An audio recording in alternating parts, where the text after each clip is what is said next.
Hi students, last day we learnt about verb and its categories, and you also learnt about regular verb and irregular verb. Verb denotes any kind of actions, and today we'll learn about helping verb. Okay, that is the another category of the verb is helping verb. Now at first you look at the picture. What do you see here? That an old lady cannot walk herself. She needs another's help, rather the help of a stick or cane. Okay, so we cannot do all our duty. We cannot do all the things ourselves. Sometimes we need others' help to do our work. In this way, to denote its proper sense, verb also needs another verb to make its proper sense. Okay, suppose I know that you go to school. Now look at the picture. Here there are two students. They are going to school. So in the sentence which I am using, they are going to school. There are two verbs. The main verb is go. They go to school, I know. But in this picture, we can see that they are going to school. Their actions denotes that they're in the way. Okay. So I use two verbs, are and going. So main verb is go, and to make its proper sense I use are going. So in this way, to denote the proper sense or proper tense of a verb, we use helping verbs. Like you may see that there are so many actions here. Okay, we can see here so many actions done by the students. Here the boy has written AB on the blackboard. The boy is raising his hand. This boy is painting on the canvas. This boy is pointing something on the globe. And this boy is laughing and or standing with a book. And this boy is reading a book.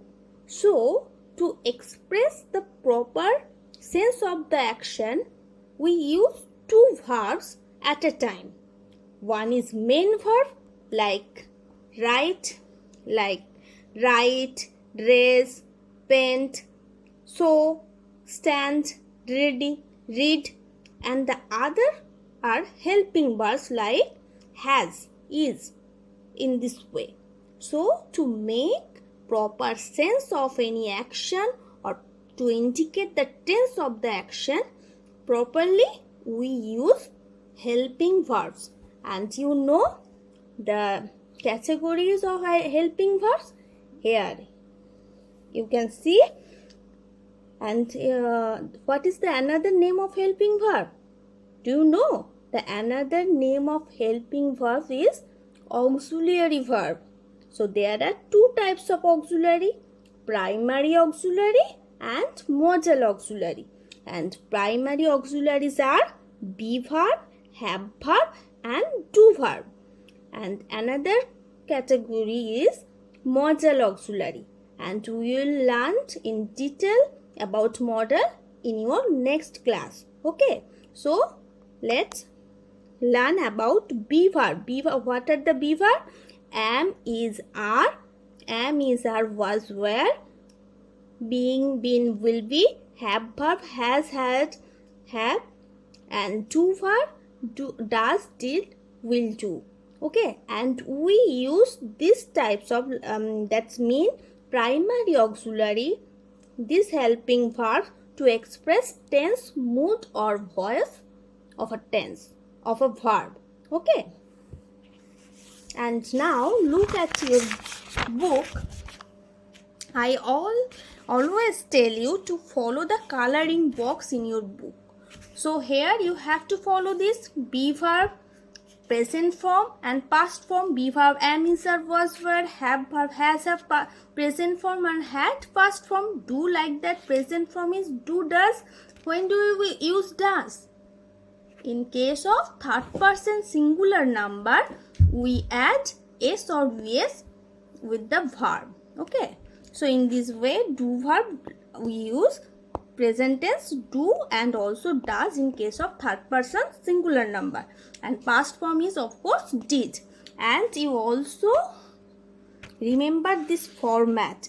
Whenever we are using be verb like am, is, are, was, were, we should add ing with the main verb.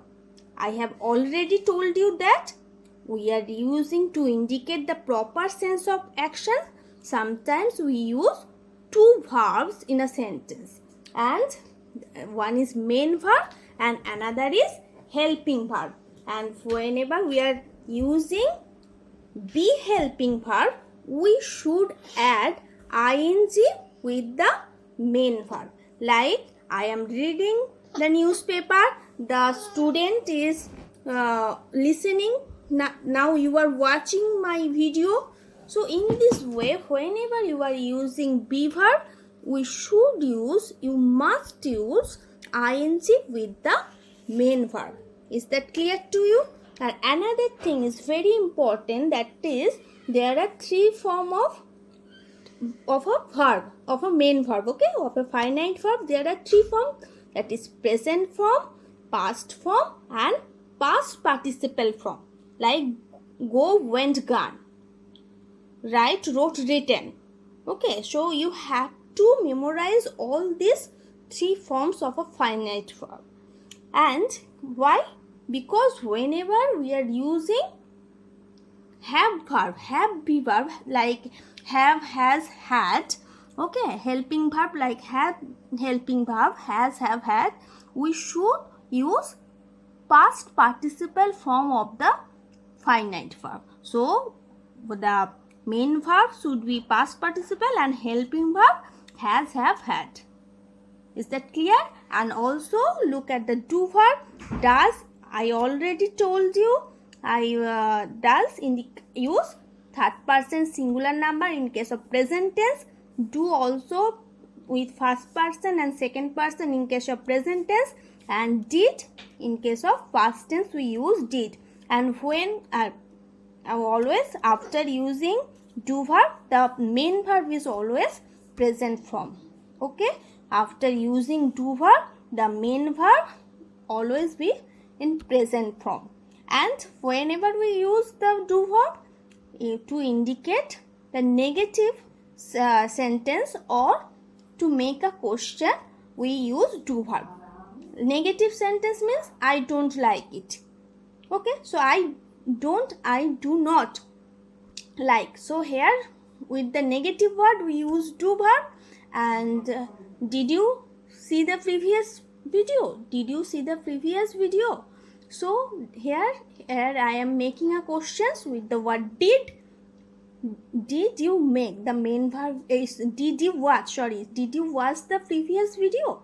So did you watch? Watch is the main verb and did is the helping verb. So to make negative sentence and to make an interrogative sentence, we use do form or do helping verb. So read all these things once again and make it clear. Okay.